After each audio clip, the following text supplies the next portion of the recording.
Pemirsa, sidang kasus pembunuhan Brigadir Yosua memasuki babak baru dengan menghadirkan ahli di persidangan. Keterangan ahli poligraf, ahli balistik, ahli DNA, dan ahli digital forensik digali dalam persidangan 14 Desember lalu. Lantas, seberapa pentingkah keterangan para ahli tersebut? Simak di special report berikut ini.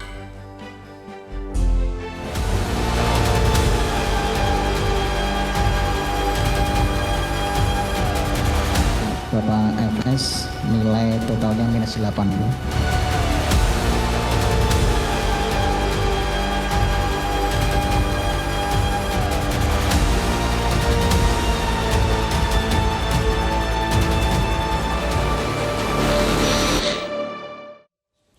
Jaksa penuntut umum menghadirkan 6 saksi ahli dalam persidangan kasus pembunuhan berencana Brigadir Yosua. Di antara saksi yang dihadirkan adalah ahli poligraf yang menyatakan hasil tes poligraf Ferdi Sambo dan Putri Chandrawati terindikasi berbohong. Ulasan selengkapnya disampaikan oleh jurnalis FGN Glorinata dan juru kamera Febri Septian dari Pengadilan Negeri Jakarta Selatan. Pada persidangan sebelumnya, pada tanggal 14 Desember 2022, Jaksa Penuntut Umum ini kembali menghadirkan ada 6 orang saksi ahli yang terhadap 5 orang terdakwa, di mana saksi ahli ini dihadirkan mulai dari saksi ahli digital forensik, kemudian saksi ahli balistik, saksi ahli poligraf, dan juga ahli DNA. Dan saya akan membahas soal pemeriksaan yang dilakukan oleh Majelis Hakim dan juga Jaksa Penuntut Umum terhadap saksi ahli poligraf, yang mana dalam hal ini bernama Aji Febrianto Aroshid, di mana untuk tes poligraf ini dilakukan adalah untuk mendeteksi apakah seseorang tersebut berbicara kebohongan ataupun kejujuran. Dan untuk ketepatan ataupun keakuratan dari tes poligraf ini adalah sebesar 93%. Ada 5 orang terdakwa yang dilakukan tes poligraf, diantaranya mulai dari Ferdi Sambo, Putri Chandrawati, Barada Richard Eliezer, Bribka Riki Rizal, dan juga Kuat Ma'ruf. Dan untuk mekanismenya sendiri, alat sensor poligraf ini ditempatkan di bagian dada dekat jantung ke-5 orang terdakwa ini. Dan tentu saja tes poligraf ini tidak bisa direkayasa ataupun dilakukan manipulasi. Untuk dari 5 orang terdakwa tersebut, ada 2 orang yang dilakukan tes poligraf sebanyak 2 kali. Di antaranya adalah Kuat Ma'ruf dan juga Riki Rizal. Untuk Kuat Ma'ruf hasilnya adalah plus 9, yakni berkata jujur. Kemudian tes kedua kembali dilakukan dan hasilnya adalah minus 13, yaitu berkata kebohongan. Kemudian untuk Riki Rizal ini 2 kali tes, hasilnya adalah plus 11 dan juga plus 19, yang artinya adalah Riki Rizal berkata jujur. Kemudian untuk Ferdi Sambo dan juga Putri Chandrawati ini hasilnya adalah minus 8 untuk Ferdi Sambo, berarti terindikasi berbohong. Kemudian untuk Putri Chandrawati minus 25, yakni artinya terindikasi berbohong. Nah, pada saat apakah Putri Chandrawati ini terindikasi berbohong adalah pada saat ahli poligraf mempertanyakan terkait dengan apakah benar Putri Chandrawati berselingkuh dengan Brigadir Yosua pada saat di Magelang. Dan pertanyaan ini 3 kali dilontarkan oleh ahli poligraf kepada Putri Chandrawati dan jawaban dari Putri Chandrawati adalah tidak. Dan saat itulah Putri Chandrawati dinyatakan terindikasi mengatakan kebohongan. Kemudian untuk hasil dari Richard Eliezer ini sebanyak 1 kali dilakukan tes poligraf dan hasilnya adalah plus 13, yang artinya ia berkata jujur.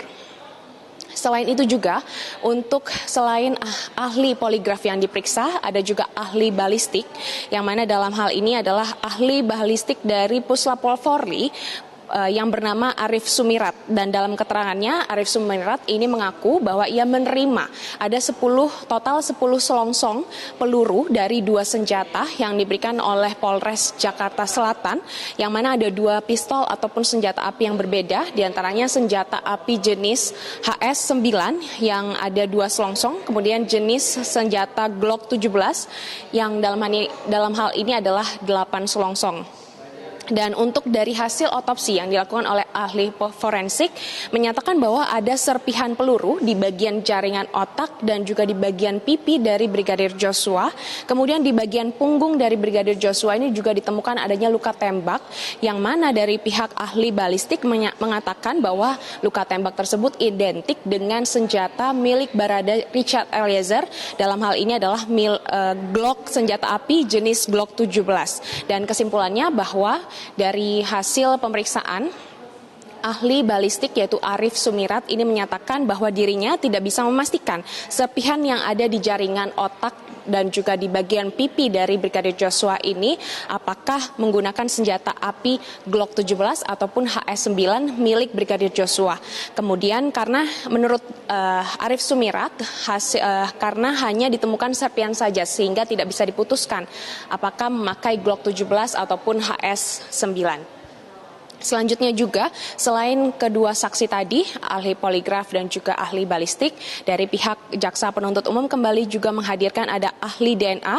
Ini yang hadir bernama Sania dan juga Irfan Rafiq. Kemudian ada saksi ahli digital forensik bernama Heri Prianto dan juga yang membantu pada saat olah TKP di Duren 3. Ini diantaranya bernama Sirajul Umum. Dan ternyata keempat saksi tersebut diperiksa dengan sidang dilakukan secara tertutup karena dari pihak majelis hakim beralasan dengan alasan keamanan.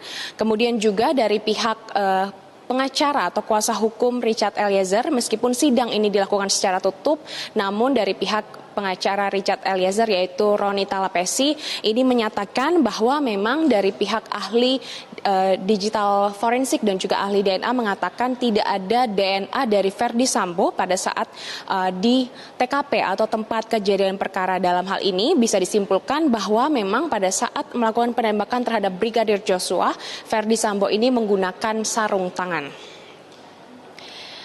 Kemudian dari seluruh rangkaian persidangan dari kasus pembunuhan berencana terhadap Brigadir Joshua dan juga kasus obstruction of justice atau perintangan penyidikan ini masih sangat panjang prosesnya dan tentu saja diharapkan seluruh saksi-saksi yang hadir, baik yang dihadirkan oleh jaksa penuntut umum, kemudian saksi ahli dan juga nantinya saksi yang akan dihadirkan oleh kuasa hukum terdakwa, ini diharapkan dapat memberikan keterangan sesuai dengan fakta dan juga sesuai dengan kejadian yang sebenar-benarnya.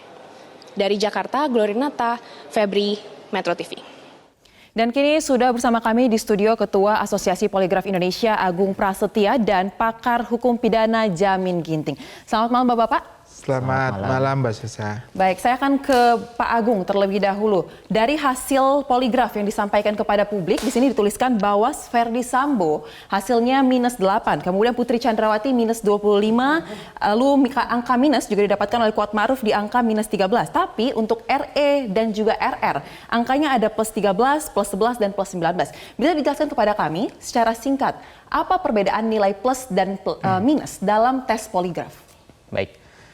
Sebetulnya nilai plus dan minus itu merujuk ke hasil jujur atau bohongnya seseorang.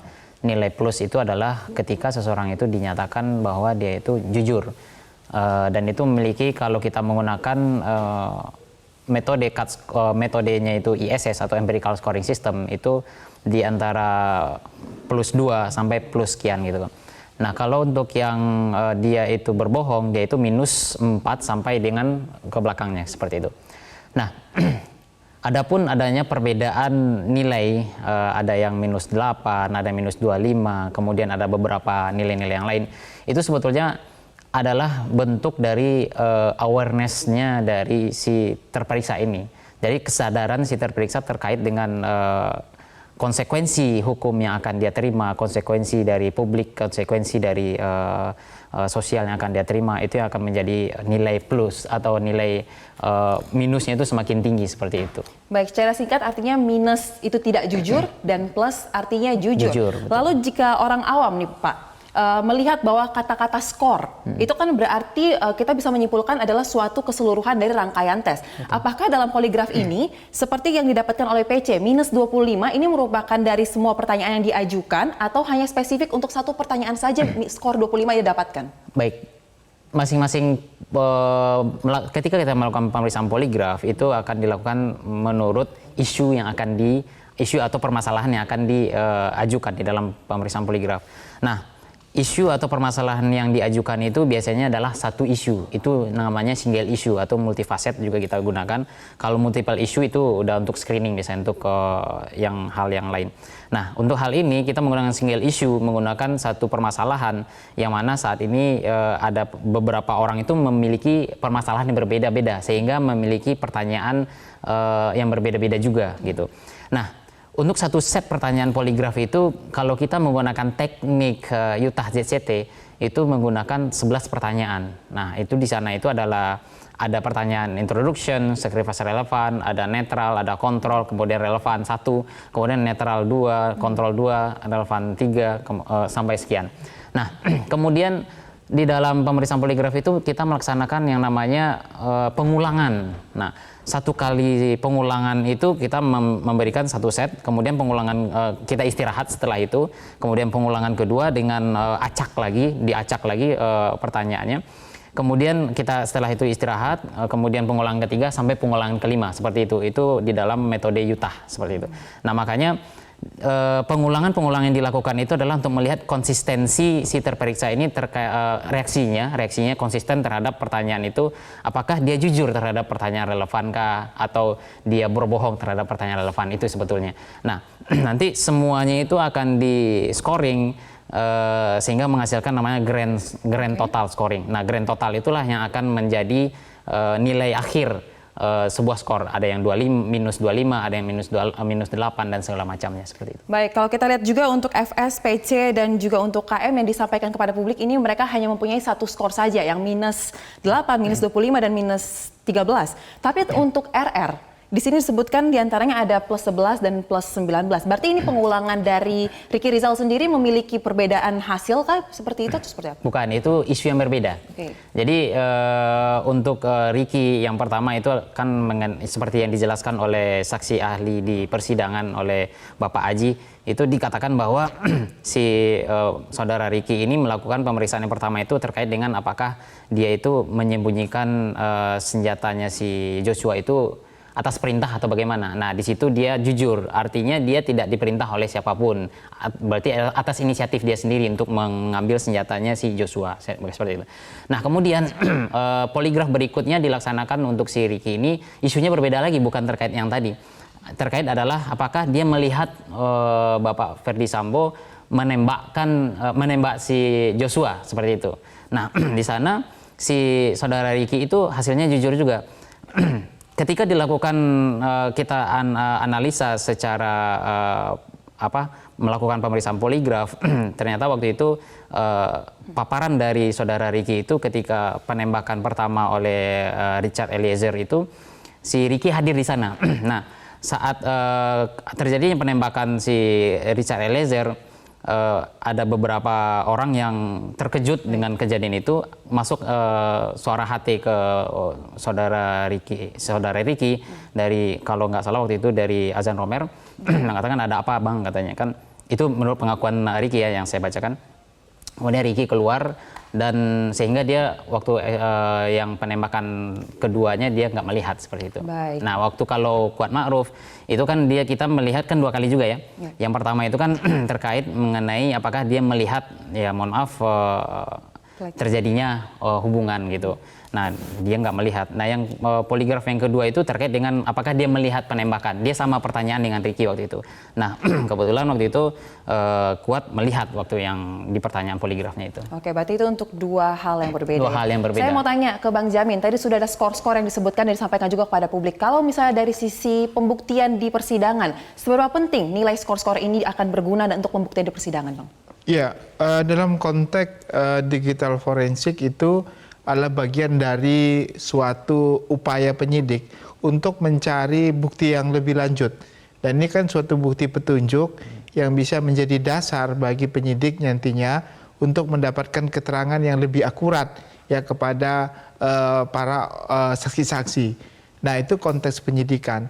Setelah penyidikan tentu dalam proses persidangan harus dijelaskan daftar seperti yang ahli sampaikan di persidangan.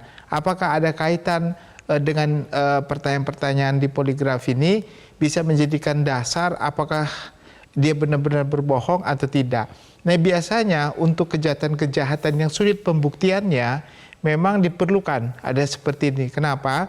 Karena bisa jadi tidak ada saksi yang melihat, yang mendengar, sehingga perlu ada keyakinan bagi hakim apakah orang ini benar-benar memberikan keterangan yang jujur atau tidak, sehingga nantinya hakim punya keyakinan. Jadi dalam konteks pidana itu ada alat bukti, 2 alat bukti dan keyakinan. Nah, keyakinan itu dibangun dari mana? Dibangun dari keterangan yang disampaikan dalam persidangan. Melalui apa? Melalui keterangan ahli. Karena poligraf sendiri tidak bisa berbicara untuk dirinya sendiri, dia harus dibicarakan oleh seorang ahli sehingga menjadi suatu alat bukti. Dengan ahli inilah maka nanti dapat disimpulkan oleh hakim, dia punya keyakinan apakah ini berbohong atau tidak, didasarkan kepada keterangan tadi ahli poligraf plus nanti pada saksi. Contohnya begini, ini kan ada keterangan terkait dengan ada melihat menembak, ada yang tidak melihat menembak. Ini kan sangat bertentangan. Nah, lalu akan ditanya, waktu seseorang ini menyatakan di poligraf dia tidak melihat menembak, apakah positif atau negatif? Konteksnya adalah positif, berarti kan positif dia kecenderungannya jujur untuk mengatakan tidak melihat begitu. Nah, dengan dia mengatakan seperti itu, yakinlah hakim sebenarnya, oh dia sebenarnya tidak melihat begitu, bukan tidak ada penembakan, tapi dia tidak melihat begitu. Belum tentu positif dia tidak melihat itu tidak ada penembakan. Nah, jadi seperti itu contohnya. Dengan keadaan seperti ini maka hakim menyatakan mencari bukti lain untuk meyakinkan hakim ternyata memang ada penembakan tetapi ada yang melihat. Nah, itulah yang konteksnya perlu adanya poligraf ini. Tetapi tidak semuanya poligraf ini harus menjadi satu-satunya pertimbangan ya bagi hakim untuk menilai pembuktian apakah orang ini benar atau tidak begitu. Oke, dalam kasus ini keyakinan tersebut yang dikejar oleh hakim berarti ya? Iya, untuk keyakinan hakim. Baik, kita harus jeda terlebih dahulu dan pemirsa tetap bersama kami di Special Report karena usai jeda nanti dua kuasa hukum dari terdakwa yaitu Richard Eliezer dan juga dari Putri Candrawati akan segera bergabung bersama kami.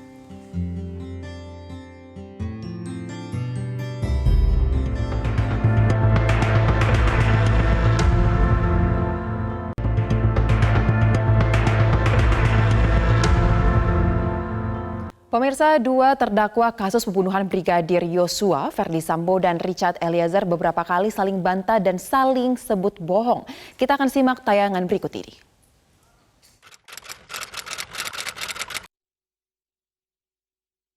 Kita nggak tahu ada kejadian apa di dalam rumah ini.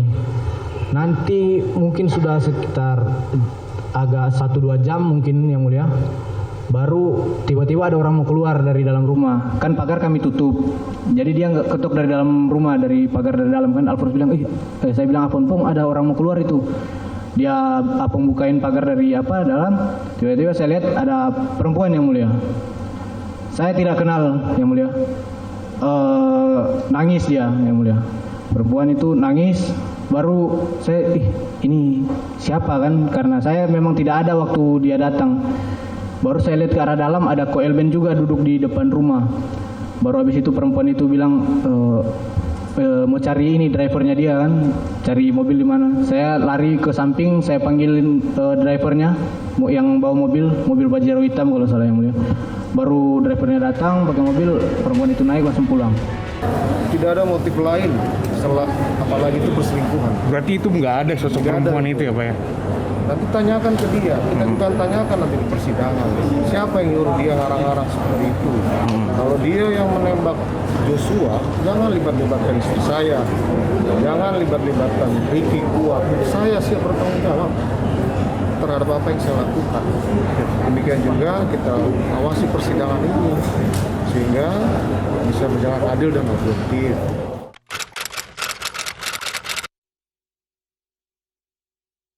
Saya tidak bisa mengingat lagi. Saya bilang kamu kurang ajar. Saya perintahkan Richard untuk hajar Chad. Bagaimana cara saudara memerintahkan Richard? Hajar Chad. Kamu hajar Chad. Kemudian ditembaklah Joshua sambil maju sampai roboh yang mulia. Itu kejadian cepat sekali. Saya membantah juga tentang kata-kata beliau tentang menghajar. Oh, tidak benarnya itu.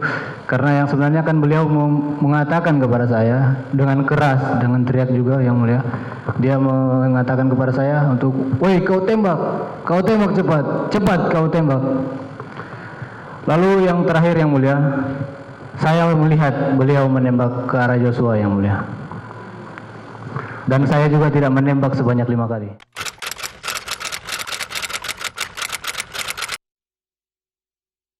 Kemudian selanjutnya yang mulia saya sampaikan bahwa ternyata keterangan kebohongan tanggal 5 itulah ya. Kemudian saya dijemput oleh bintang 2, dibawa ke Mabes Polri dan kemudian saya dipatsus. Saya tidak pernah tahu keterangan tanggal 6, tanggal 8. Tanggal 8 lah setelah istri saya diancam akan ditersangkakan. Saya sampaikan semuanya. Tapi apa nyatanya ternyata juga ditersangkakan dan diterdakwakan.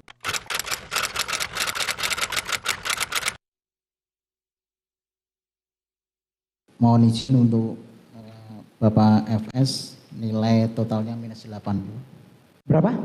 8. 8. -8. -8. Siap. Kalau terdakwa Putri? Mohon izin -25 Bapak. Minus? 25. 25. Siap. Kalau terdakwa Kuat? Untuk saudara Kuat kita lakukan 2 kali pemeriksaan Bapak. 2 kali melakukan pemeriksaan. Hasilnya? Yang pertama adalah tes.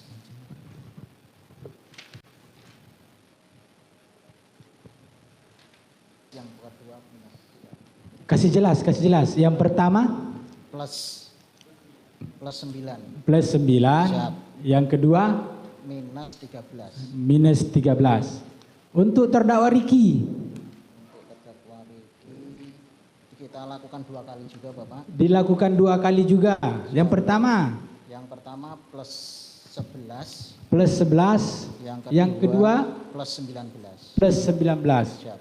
Untuk terdakwa itu di atas Richard Eliezer. Untuk terdakwa Richard plus 13. Plus 13. 1 kali apa 2 kali? 1 kali. 1 kali. Itu setahu saya tidak bisa digunakan dalam pembuktian di pengadilan. Hanya pendapat saja. Jadi jangan sampai framing ini membuat media mengetahui bahwa saya tidak jujur. Demikian yang mulia. Pendapat saja. Jadi jangan sampai. Dan kini sudah bersama kami dari luar studio, kuasa hukum Eliezer Abdul Rahman dan kuasa hukum Ferdi Sambo serta Putri Chandrawati Rasamala Aritonang. Selamat malam Bapak-Bapak. Selamat malam Mbak. Baik, saya ke Bang Rasamala terlebih dahulu. Tadi kita sudah menyimak di sesi pertama dari Pak Agung mengatakan bahwa sudah ada hasil dari tes poligraf di mana klien Anda dinyatakan mendapatkan hasil minus. Kemudian selain itu tadi kita juga sudah menyimak ada adu pendapat atau silang pendapat mengenai kejujuran saling bantah dalam persidangan. Tanggapan Anda terkait dengan hal ini? Ya, pertama mesti saya sampaikan waktu persidangan juga kami konfirmasi ke ahli poligraf ya bahwa ada berbagai jurnal internasional juga jurnal nasional yang masih menyebutkan bahwa penggunaan alat poligraf untuk pembuktian terutama di pengadilan masih menjadi kontroversi terkait dengan biasnya hasil kemungkinan terjadi bias hasil poligraf tersebut. Jelas saya sendiri belum pernah menemukan satu putusan pengadilan di mana hakim menggunakan pertimbangan hukumnya hanya berdasarkan atau menyebutkan berdasarkan salah satunya berdasarkan hasil poligraf ya. Saya sendiri belum pernah menemukan putusan pengadilan semacam itu. Kemudian yang kedua, kemarin kami konfirmasi juga kepada ahli bahwa pada saat dilakukan pemeriksaan sebenarnya ada SOP yang standar operating procedure yang mesti dipenuhi dalam pemeriksaan poligraf. Misalnya bahwa si pihak yang melakukan pemeriksaan yang diperiksa dia mesti bersedia secara voluntary, dia percaya bahwa tes poligraf itu dengan tujuan tes itu sendiri dia bersedia untuk melakukan itu tanpa hambatan gitu. Artinya dia memang punya kepercayaan terhadap mekanisme tes tersebut. Kemudian kedua, keadaan atau variabel misalnya keadaan kesehatan, traumatik dan seterusnya itu juga menjadi pertimbangan tersendiri. Nah kemarin disampaikan bahwa pada saat Bu Putri melakukan pemeriksaan poligraf misalnya beliau sempat menolak untuk melakukan pemeriksaan poligraf terutama pada saat pretest, bahkan menolak untuk menyebutkan kejadian ketika diminta oleh pemeriksa poligraf untuk menceritakan soal kejadian di tanggal 7 dan beliau menolak menceritakan kejadian di tanggal 7 tersebut terutama karena memang pada saat pemeriksaan untuk keterangan yang sifatnya sebenarnya sangat sensitif dan sangat personal tersebut hanya dilakukan di dalam ruangan tertutup dan hanya 2 orang laki-laki pemeriksa yang ada di sana bersama dengan Bu PC. Nah, Bu PC sempat menangis waktu itu disampaikan dan dikonfirmasi oleh ahli, benar beliau sempat menangis, artinya secara personal ada penolakan untuk melakukan pemeriksaan itu. Namun sayang sekali sebenarnya ada SOP yang menyebutkan bahwa pada saat mereka yang diperiksa kemudian merasa tidak nyaman atau tidak mau melanjutkan, sebenarnya itu bisa dihentikan. Tetapi informasi soal SOP itu juga tidak disampaikan oleh pihak ahli yang melakukan pemeriksaan poligraf kepada Bu Putri ya. Itu yang kedua. Kemudian yang ketiga, kalau kita konfirmasi kepada formulasi pertanyaan yang disampaikan Putri kepada Bu Putri, dan sebenarnya tadi juga ahli yang barusan menyampaikan pendapatnya juga menyampaikan bahwa pertanyaan itu harus disesuaikan dengan konteks persoalan apa sebenarnya yang mau diungkap dengan bantuan poligraf tersebut. Berita acara pemeriksaan Bu Putri sebenarnya sudah disampaikan kepada ahli poligraf oleh penyidik, di mana dalam keterangan berita acara pemeriksaan itu menjelaskan soal terjadinya kekerasan seksual, keperkosaan yang terjadi di tanggal 7 tersebut.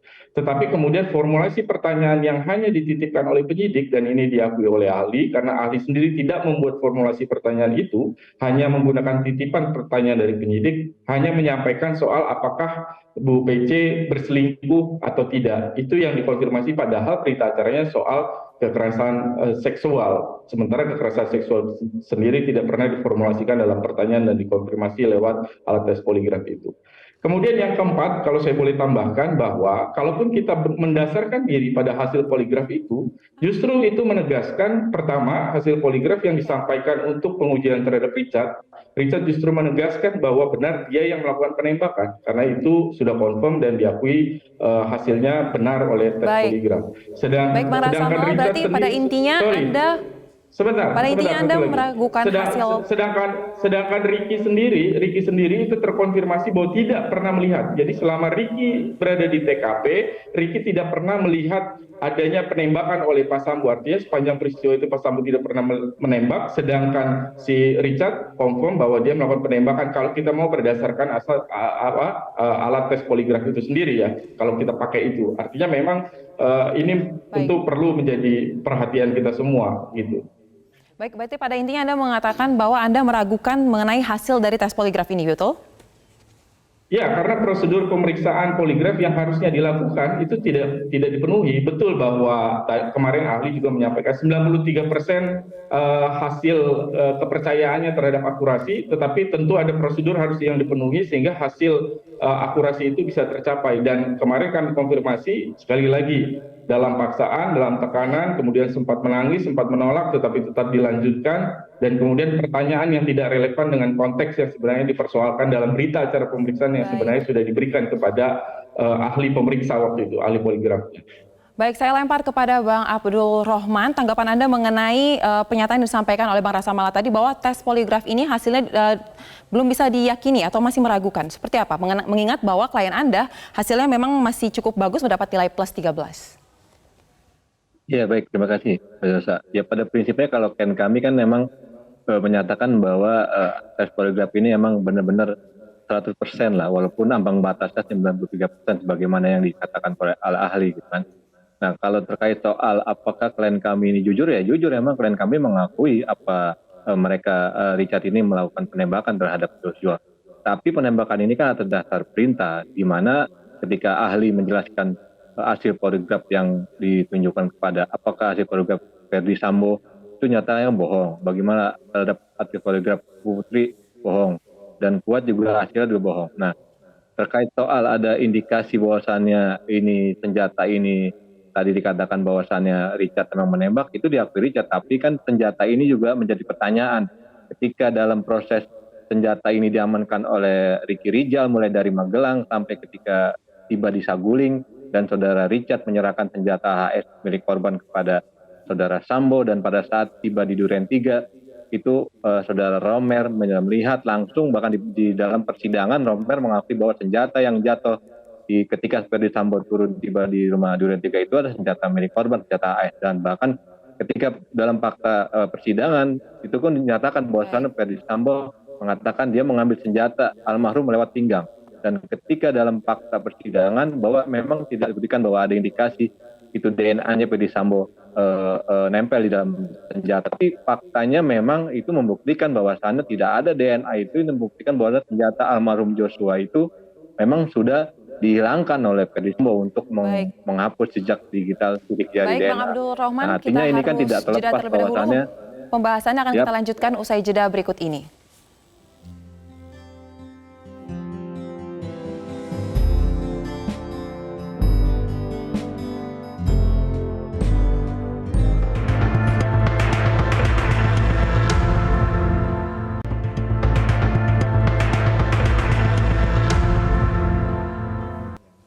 Baik, saya akan langsung meminta tanggapan dari Mas Agung terkait dengan tadi yang disampaikan oleh Rasa Mala, Bang Rasa Mala, kemudian juga Bang Abdul Rahman, khususnya Bang Rasa Mala yang meragukan hasil dari tes poligraf. Memang sebenarnya seberapa akurat hasil ini dan apakah memang hasil ini sudah cukup kuat untuk pembuktiannya nanti di persidangan biasanya menurut pengalaman yang ada? Baik. Pertama, mengenai penelitian yang dihadirkan dari jurnal internasional yang katanya meragukan hasil poligraf itu, saya berani katakan bahwa yang pertama kali yang kita lihat adalah jurnal penelitian tersebut yang dilakukan oleh peneliti tersebut, apakah dia memang seorang pemeriksa poligraf, itu yang pertama.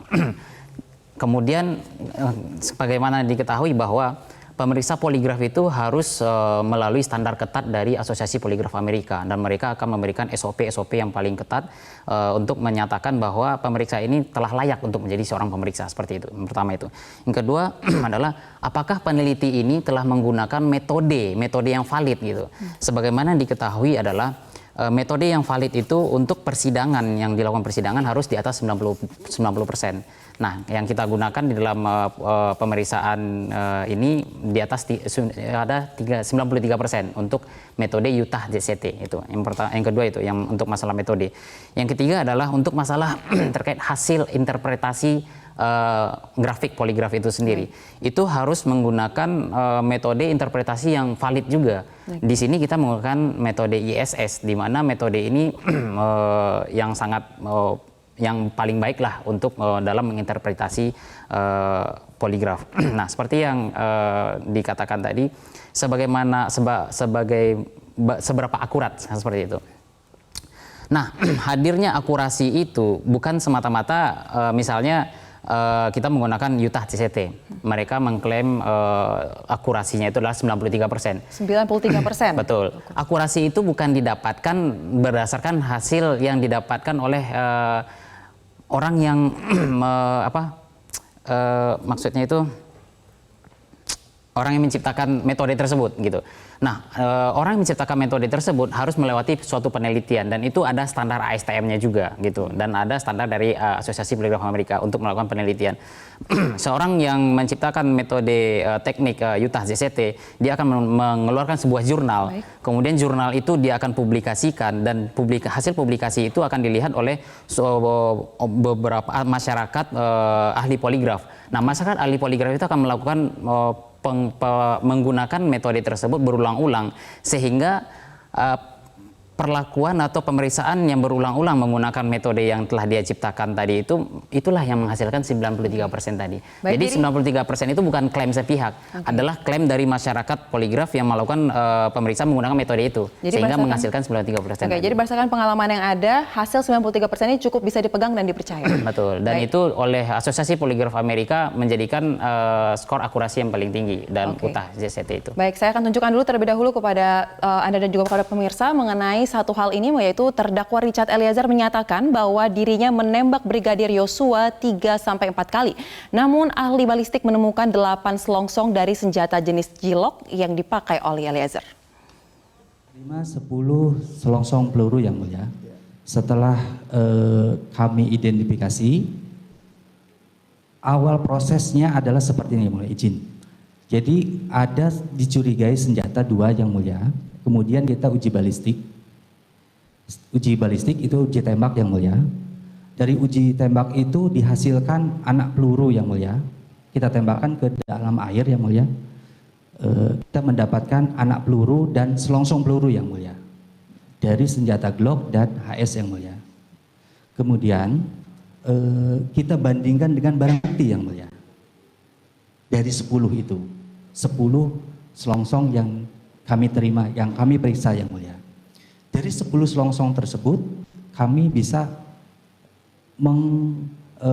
membandingkan membandingkan dengan anak peluru hasil uji balistik tadi yang mulia dari 2 senjata. Sehingga dari hasil pemeriksaan kita, proses perbandingan dengan menggunakan Microsoft Comparison yang mulia, itu ada 8, kemudian ada 2 dari HS yang mulia. Betul yang mulia. Baik, saya akan langsung minta tanggapan dari kuasa hukum Eliezer Abdul Rahman bahwa berdasarkan keterangan yang disampaikan oleh pakar ahli balistik, di lokasi TKP ini ada 10 selongsong ditemukan. 8 diantaranya ini disebut berasal dari senjata milik klien Anda. Padahal klien Anda mengatakan ia menembak kurang lebih 3-4 kali. Tanggapan Anda? Ya, begini, terkait soal keterangan ahli balistik Arif Sumirat itu, klien kami menyatakan itu meragukan ya, karena tidak identik. Kenapa? Karena dari hasil temuan barang bukti yang ada di Duren 3, Arif Sumirat ini kan dia hanya menerima barang bukti tersebut sudah jadi berapa hari setelah kejadian. Artinya dari 10 selongsong 10 itu 8 identik punya Richard, 2 milik almarhum Joshua HS. Tapi ketika faktanya, ketika senjata Richard di sisa senjata peluru itu ada 12. Nah, pertanyaannya senjata Glock 17 itu kan 17 peluru. Tidak bisa disimpulkan kan kayak gitu. Nah, artinya kalau dihitung dari jumlah selongsong peluru ini tidak nyambung, dan kami menduga bahwa setiap tindakan pelaku pembunuhan penembakan itu pasti ada penyebaran selongsong peluru yang akan mereka sebarkan sebagai untuk mengaburkan peristiwa tindak pidana, dan menurut kami itu bagian dari rekayasa skenario yang sudah dipersiapkan oleh Ferdy Sambo. Saya pikir itu, Mbak. Baik, jadi Anda mengatakan bahwa ini adalah bagian dari rekayasa yang telah disiapkan oleh Ferdy Sambo. Saya akan minta tanggapan dari Bang Rasa Mala dan kemudian dari Bang Jamin, tapi kita harus jeda terlebih dahulu. Tetaplah bersama kami di Special Report Metro TV.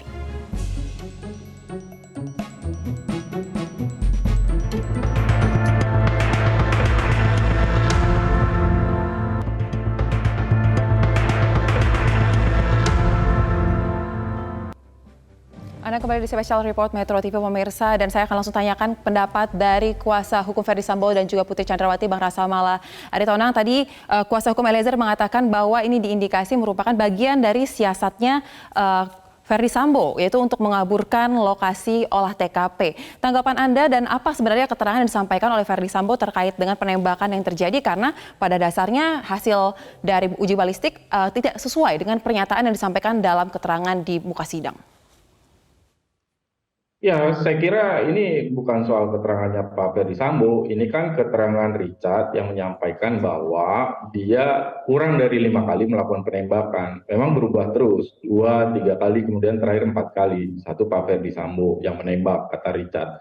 Nah, dari hasil uji balistik yang dihadirkan ahli kemarin, ahli ini kan merupakan keterangannya sudah di BAP ya oleh tim khusus yang dibentuk. Artinya para penyidik baru yang kemudian melakukan investigasi, melakukan penyidikan, dan kemudian dikonfirmasi oleh jaksa pasti sudah memastikan bahwa bukti termasuk pemeriksaan terhadap ahli balistik adalah sesuai dengan fakta yang benar. Itu sudah seharusnya asumsi kita harus seperti itu. Makanya kemudian semua bukti itu, barang bukti, keterangan ahli, kemudian saksi-saksi semua dihadirkan di hadapan persidangan.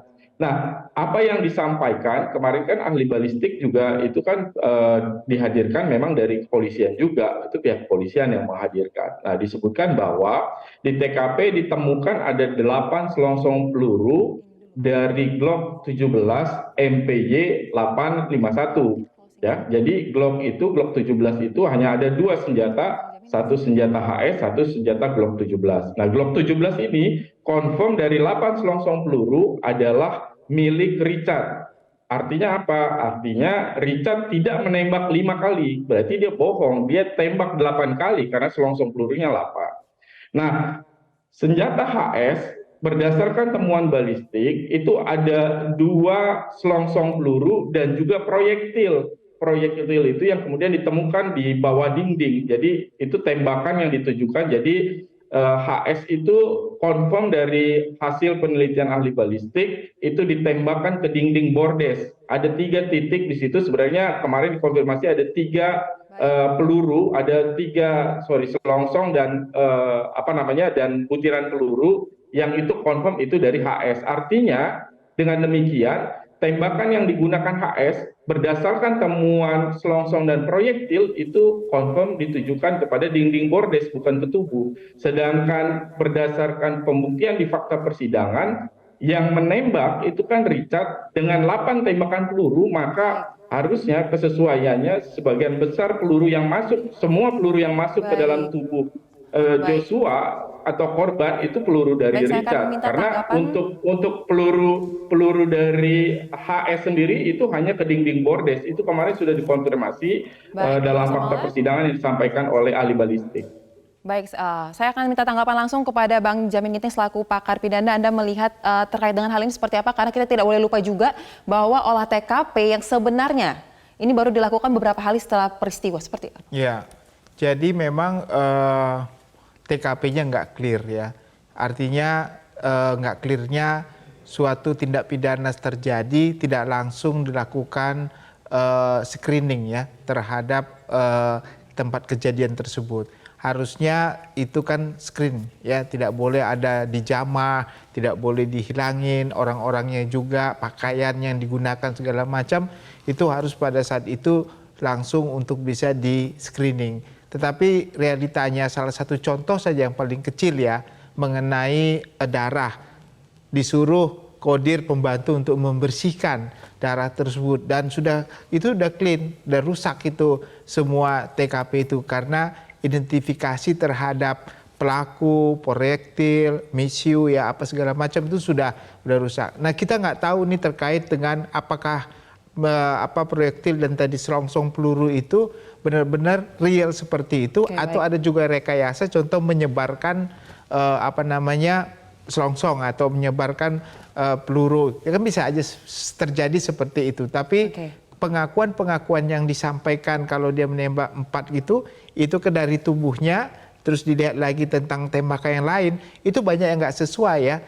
Seperti yang ditembakkan ke dinding aja nggak mungkin cuma hanya 2 HS. Padahal itu tembak ke dinding dan lainnya itu udah lebih dari beberapa tembakan ya begitu. Nah jadi inilah yang menjadi dasar bagi hakim nanti melihat walaupun ada uji balistik itu kan hanya menentukan terkait dengan senjata yang digunakan. Ya apakah senjata HS, Glock udah benar-benar diakui.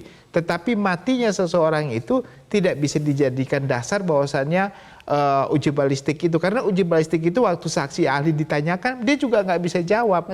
Dia kan nggak bisa memastikan orang ini mati karena HS atau karena Glock, karena itu bukan keahlian dia dan dia menyerah. Dia akan ada ahli lain yang akan menerangkan hal seperti itu. Nah jadi ini satu-satunya dasar nggak bisa juga. Mesti ada lagi bukti lain yang harus digali untuk pembunuhan ini begitu. Ahli balistik hanya melihat jenis senjata yang digunakan dan arah tembakan, tetapi kita harus ingat juga bahwa olah TKP yang dilakukan sudah tidak dikata TKP yang sebenarnya, sudah ada intervensi ke TKP tersebut. Iya. Baik. Ya, jadi itulah makanya saya bilang karena ini kan meninggalnya orang ini di rumah jenderal yang mempunyai pengetahuan dalam investigasi dan segala macam ya, dan sudah ketahuan juga pada saat itu yang datang ke TKP langsung bukan tim sus itu kan baru dibentuk belakangan. Ya, dan awalnya kan mereka yang memang masih skenario awal yang untuk digunakan. Jadi ya bukti-buktinya pasti sudah banyak yang berubah lah begitu. Oke, baik, kita harus jeda terlebih dahulu, kita akan lanjutkan usai jeda yang satu ini, tetaplah di Special Report Metro TV.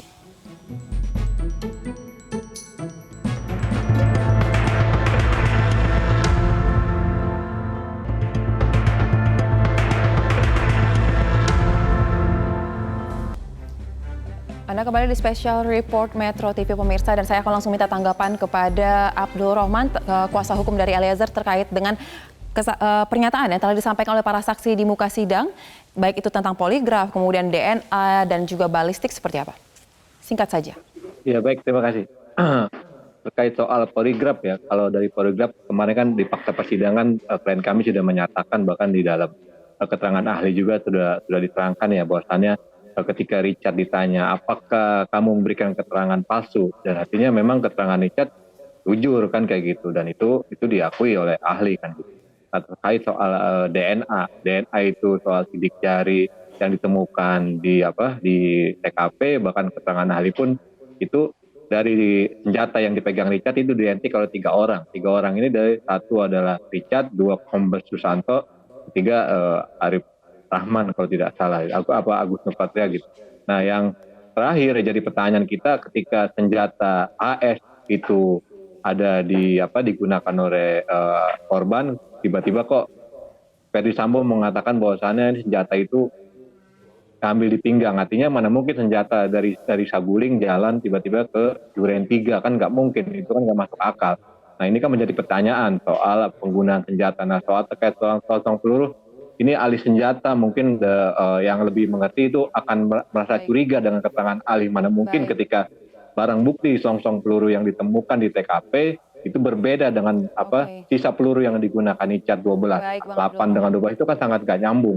Nah, itu menjadi pertanyaan buat kita, dan untuk keterangan yang lainnya saya pikir itu sudah sesuai dari fakta-fakta Saya harus akhiri persidangan. terlebih dahulu dan saya akan minta tanggapan kepada Bang Rasa Malaritonang. Singkat saja Bang, terkait dengan keterangan para saksi ahli dalam persidangan.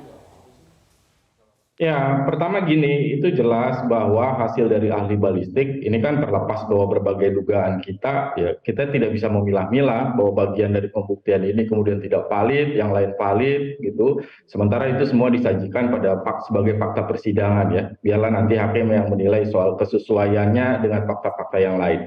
Yang pasti soal uji balistik bahwa ada 8 selongsong peluru yang ditemukan, dan 8 selongsong peluru itu confirm dari pistol Glock milik Richard. Yang mana Richard mengakui sebelumnya hanya menembak 5 kali, dengan temuan itu artinya dia menembak 8 kali, itu jelas gitu, dan itu adalah keterangan bohong berarti dari Richard.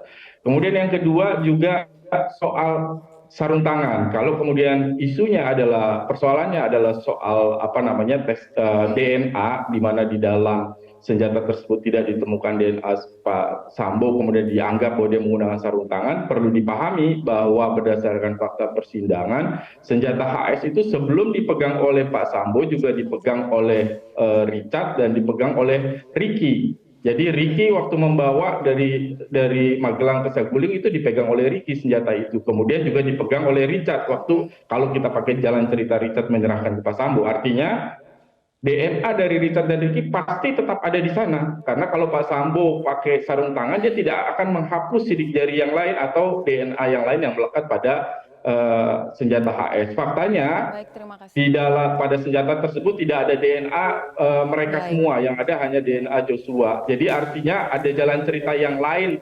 Jadi tidak benar apa yang disampaikan bahwa Pak Sambo pakai sarung tangan. Kemudian juga dikonfirmasi dari persidangan, waktu Richard memberikan keterangan, Pak Sambo pegang senjata itu 2 tangan.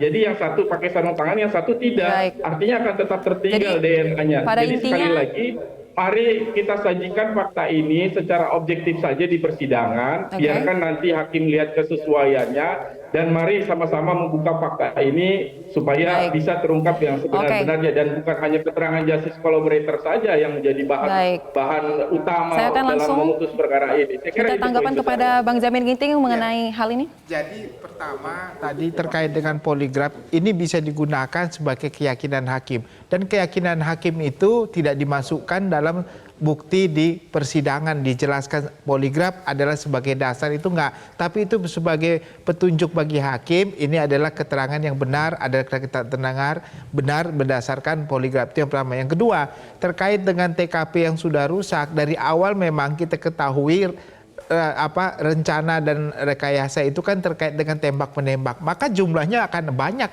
akan disebarkan rencana tembak menembak itu, tapi realitanya bukan seperti itu, maka tidak akan bisa ditemukan, dan semua barang bukti itu kan didapatkan dari penyidik sendiri, bukan langsung orang yang melihat di situ yang uji balistik itu. Jadi ini kita perlu nanti kita lihat bagaimana hakim menilai terkait tentang jumlah-jumlah proyektil dan digunakan itu. Nanti hakim akan menilai itu. Baik, kita nantikan bagaimana keyakinan hakim akan tercipta setelah mendengar keterangan dari saksi ahli, kemudian keterangan dari pihak-pihak lain, dan seperti apa nanti putusan yang akan diberikan. Terima kasih untuk narasumber pada malam hari ini, Mas Agung, ada Bang Jamin, kemudian melalui sambungan Zoom ada Bang Abdul Roman dan juga Bang Rasa Malaritonang. Terima kasih, salam sehat.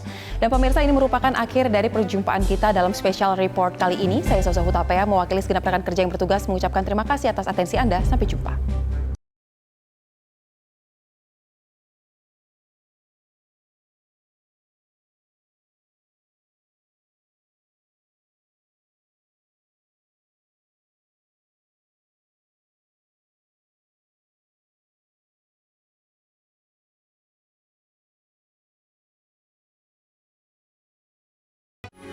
Metro TV.